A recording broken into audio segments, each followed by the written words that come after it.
ఇప్పుడు no cost cough syrup తో 60 రూపాయల విలువ గల ఇన్హేలర్ పూర్తిగా ఉచితం. దెబ్బకి దగ్గు జలుబు మాయం.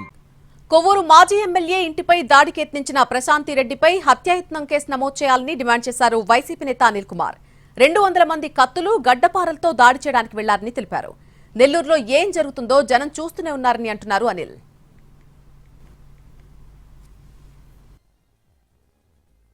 చంపేయాలని ఒక ఆలోచన. నెల్లూరు జిల్లాలో రాజకీయాలలో గతంలో అందరూ విమర్శించుకున్నా ఎప్పుడు కూడా ఇట్లాంటి సంఘటనలు జరగలేదు. లేడు కానీ నల్లపరెడ్డి శ్రీనివాసులరెడ్డి గారి సతీమణి ప్రసన్నన్న గారి తల్లి ఉన్నారు.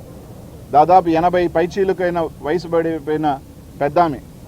200 మంది మీరు కత్తులతో గడ్డపారలతో సుత్తులతో వెళితే ఆ వయసులో షాక్కు గురయ్యో లేకపోతే ఇంకొకటి ఏమైనా అయ్యో ఆమెకి ఏమైనా ప్రమాదం జరుగుతుంటే ఎవరు బాధ్యులు?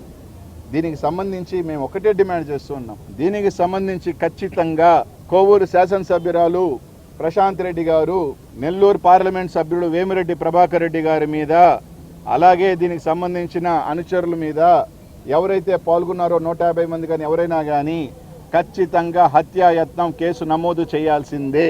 చంపేయాలని ఒక ఆలోచన. నెల్లూరు జిల్లాలో